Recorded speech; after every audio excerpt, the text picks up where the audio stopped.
నమస్కారం.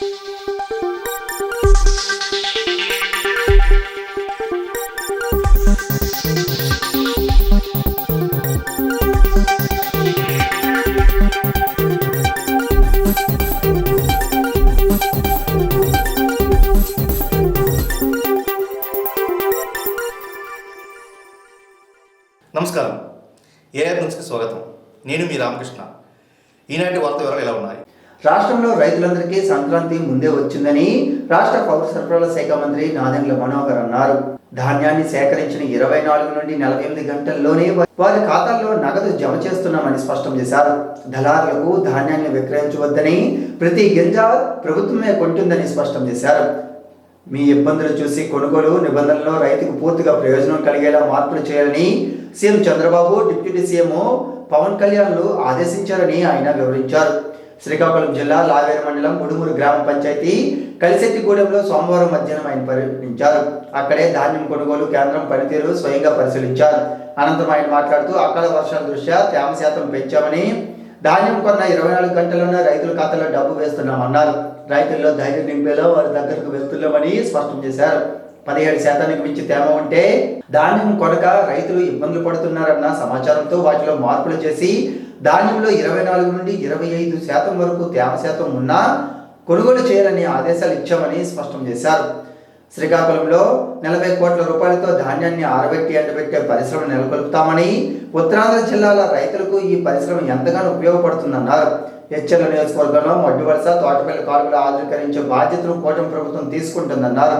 వాట్సాప్లో రైతు హాయ్ అని పెడితే వ్యవసాయ శాఖకు సంబంధించిన మొత్తం సమాచారం అందేలా ఏఐ టెక్నాలజీని రూపొందించామని వివరించారు. రాష్ట్ర వ్యాప్తంగా 32 లక్షల మెట్రిక్ టన్నుల ధాన్యం సేకరణకు లక్ష్యంగా విక్రయించుకుంటే సుమారు 5 లక్షల మెట్రిక్ టన్నులకు ఒక్క శ్రీకాకుళం జిల్లా నుంచే సేకరిస్తున్నామని మనోహర్ పేర్కొన్నారు. శ్రీకాకుళం జిల్లా నుంచి వలసల నివారణ వేగంగా పనిచేస్తామని స్పష్టం చేశారు. హెచ్ఎల్ ఎమ్మెల్యే ఎన్ ఈశ్వరరావు మాట్లాడుతూ తమ నియోజకవర్గంలో సాగునీటి కష్టాలు ఎక్కువగా ఉన్నాయని, వాటిని తొలగిస్తే రైతుకు ఎంతో ప్రయోజనకరంగా ఉంటుందని కోరారు. జిల్లా collector Swapnil Dinakar, Pundkar, joint collector Farman Ahmed Khan మాట్లాడుతూ ఇప్పటి వరకు జిల్లాలో రైతుల నుండి ధాన్యం కొనుగోలు కింద 36 కోట్ల రూపాయలు చేశామని, దాదాపు 1.1 లక్షల మెట్రిక్ టన్నుల ధాన్యాన్ని సేకరించామని వివరించారు.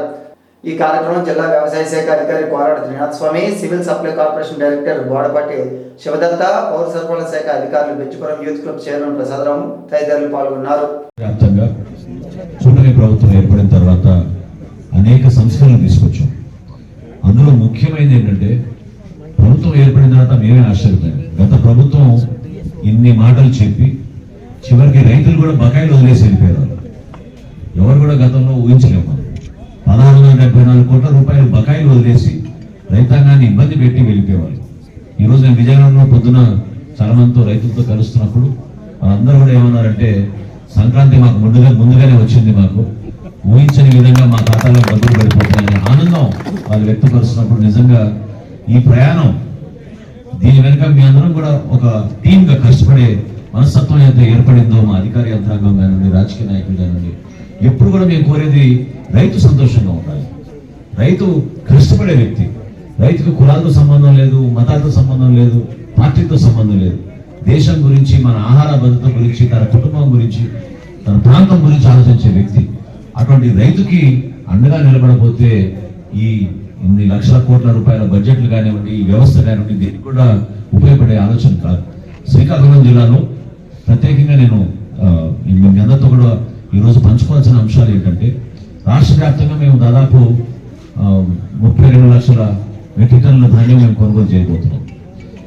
అందులో భాగంగా ఒక శ్రీకాకుళంలోనే 5 లక్షల మెట్రిక్ టన్నుల ధాన్యం రాష్ట్ర ప్రభుత్వం నుంచి, పౌర సరఫరాల శాఖ నుంచి మేము కొనుగోలు చేయబోతున్నాం. దీని వెనుక ఆలోచన ఏంటంటే, ఇక్కడ రైతాంగం పండిస్తున్న ధాన్యం రాష్ట్ర వ్యాప్తంగా మేము పీడిఎస్ రైస్ ద్వారా చాలా మంది కుటుంబాలకి అందించుకోగలిగే పరిస్థితి. చాలా మంచి నాణ్యమైన బియ్యం, ప్రతి ఒక్కరు కోరుకునే బియ్యం ఈ ప్రాంతంలో కష్టపడి పండిస్తారు. అటువంటి ప్రాంతంలో మరి ఇప్పుడే సోదరుడు ఈశ్వరరావు గారు చెప్పినట్టు సాగునీరు కోసం మీరందరూ పడుతున్న కష్టాల గురించి, ఈ 2 కాలువల గురించి ఆయన చెప్పారు. మధువలసనం, తర్వాత నారాయణపురం కాలువ గురించి, తోటపల్లి. అదేవిధంగా శాసనసభలో కూడా ఆయన అలవాటు అయిపోయింది సార్, మాటలో కూడా దేశ అన్నారు. సో శాసనసభలో కూడా ఆయన మాట్లాడినప్పుడల్లా మీ ప్రాంత సమస్యల కోసం ఇక్కడ ఉన్న వ్యవసాయంకి ఎదుర్కొన్న ప్రధానమైన 2-3 ముఖ్య అంశాలు సాగునీరు గురించి ప్రతి ఒక్కరు కూడా చెప్తా ఉంటారు. కానీ ఒక సుదీర్ఘమైన ఆలోచనతోటి, ఒక ప్రణాళికతోటి మనందరం గర్వపడాలి. మంచి ముఖ్యమంత్రి గారు మన చంద్రబాబు నాయుడు గారు, అదేవిధంగా ఉప ముఖ్యమంత్రి గారు పవన్ కళ్యాణ్ గారు ఎప్పుడు కూడా ఆలోచించేది మన రైతాంగాని కోసం, వారి కుటుంబాల కోసం. సో ముందుగా నేను గర్వపడి చెప్పగలిగేది ఏంటంటే, గత ప్రభుత్వం ఇదే రోజున గత ప్రభుత్వం 5 సంవత్సరాలు పరిపాలించిన వైసీపీ ప్రభుత్వం గత సంవత్సరం శ్రీకాకుళం జిల్లాలో 7,217 మెట్రిక్ టన్నులు ధాన్యం కొనుగోలు చేశారు. ఈ రోజు 7,217 మెట్రిక్ టన్నులు ధాన్యం కొనుగోలు చేశారు. ఈ నెల 12వ తేదీ తర్వాతే వరి కోతలు నూర్పులు చేయాలని జిల్లా కలెక్టర్ స్వప్న దినకర్ పుణ్యకర్ రైతులను కోరారు. జిల్లాలో తుఫాను బే ఆఫ్ బెంగాల్లోని తమిళనాడు నుండి ఆంధ్రప్రదేశ్కి నెల 11-12 తేదీల్లో వర్షాలు వచ్చే అవకాశాలు ఉన్నట్లు తెలిపారు. సోమవారం జిల్లా పరిషత్ సమావేశ మందిరంలో జిల్లా జాయింట్ కలెక్టర్ ఫర్మాన్ అహ్మద్ ఖాన్ తో కలిసి ఆయన విలేకరుల సమావేశం నిర్వహించారు. ఈ సందర్భంగా కలెక్టర్ మాట్లాడుతూ వరి పంట ముందుగా జరిగిన కుప్పలు వేసి ఉంటే ఈ నెల 12వ తేదీ తర్వాత నూర్పులు చేయవచ్చునని రైతులను కోరారు. కోతలు కోసివేసి ఉంటే వెంటనే కుప్పలు వేసుకోవాలని తెలిపారు. ధాన్యం నూర్చి కళ్ళాల్లో సిద్ధంగా ఉన్నట్లు తెలియజేస్తే ధాన్యం సేకరణకు మిషనరీ మిల్లర్లు సిద్ధంగా ఉన్నట్లు తెలిపారు. 54,000 టన్నుల ధాన్యం సేకరణకు క్షేత్రస్థాయిలో ఉన్నట్లు వెల్లడించారు. రైతులు 11-12 తేదీల్లో పంటలు కోయరాదని, నూర్పులు చేపట్టరాదని రైతులను కోరారు.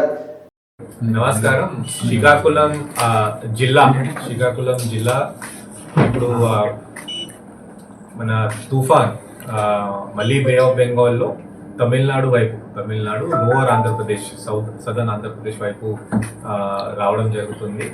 దీనివల్ల మన దగ్గర ఎక్కడెక్కడ చోట్ల ఐసోలేటెడ్ రెయిన్స్, అది కూడా స్మాల్ రెయిన్స్ వచ్చే అవకాశం ఉంటుంది.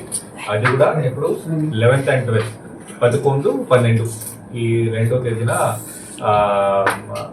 మనకి రెయిన్స్ అవకాశం వల్ల ఫార్మర్స్ కి, రైతులకి, శ్రీకాకుళం జిల్లాలో అందరూ రైతులకి నేను మీడియా మిత్రుల నుంచి అందరికి రిక్వెస్ట్ చేస్తున్నాను, దయచేసి హార్వెస్టింగ్ ఈ 12th తర్వాత మీరు పెట్టుకోండి.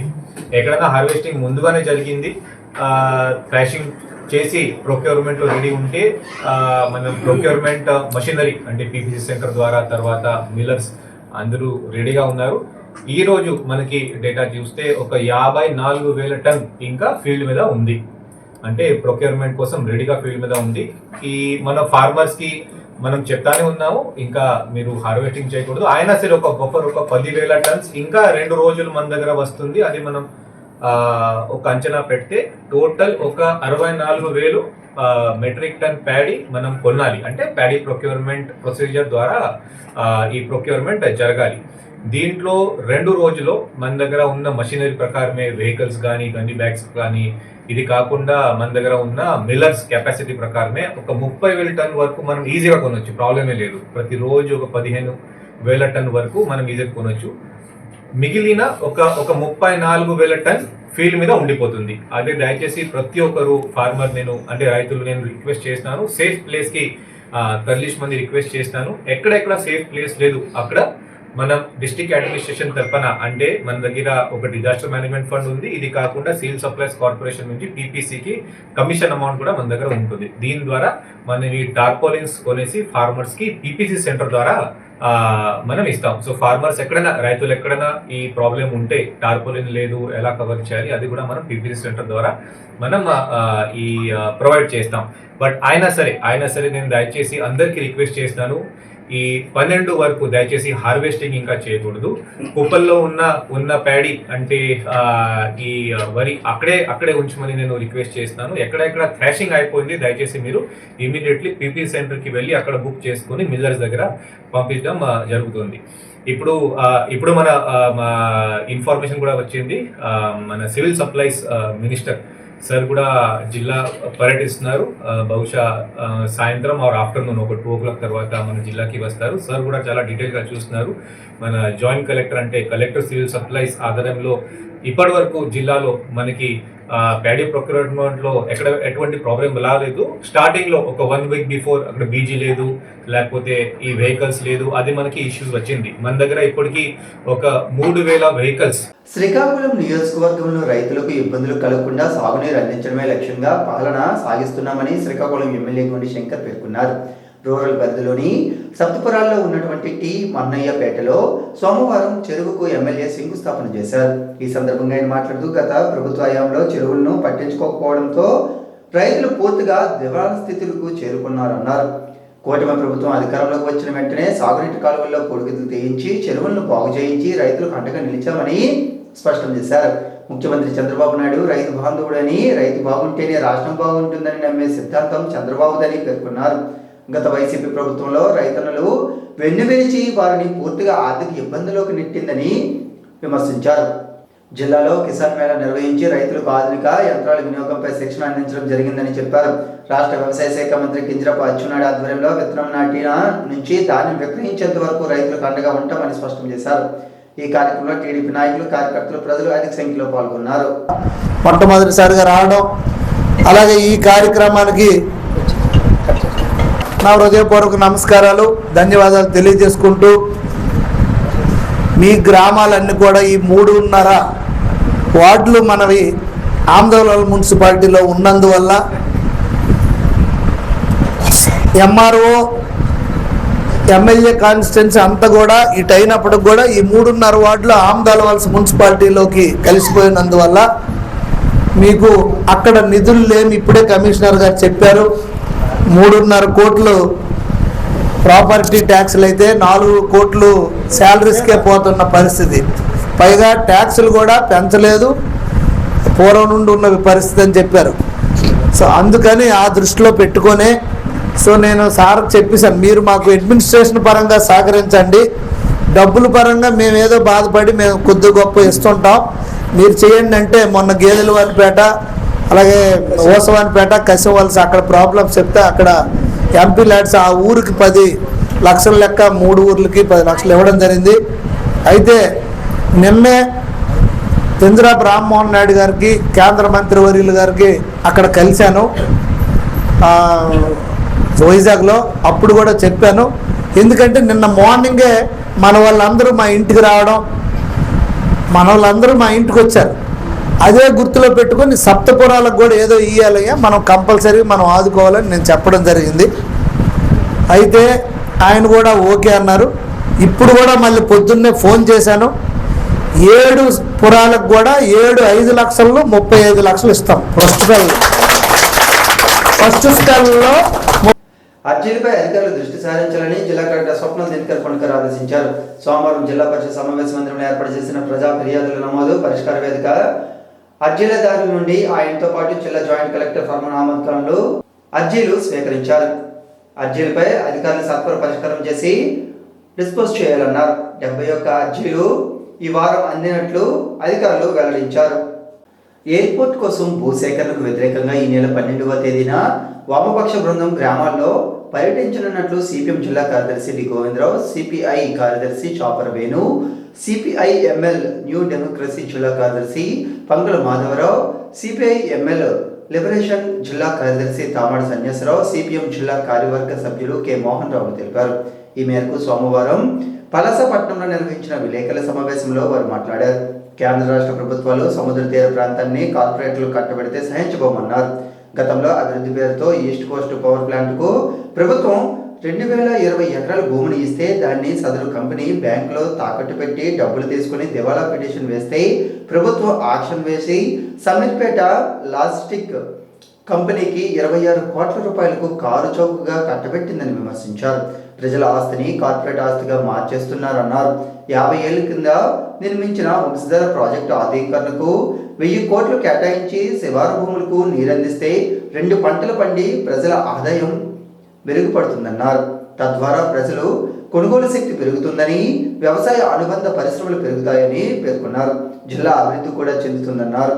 జీడి, కొబ్బరి పంటలకు గిట్టుబాటు ధర కల్పించి ప్రభుత్వమే కొనుగోలు చేయాలని వారు ఈ సందర్భంగా డిమాండ్ చేశారు. ఈనాటి వార్తలు ఇంతలో సమాప్తం.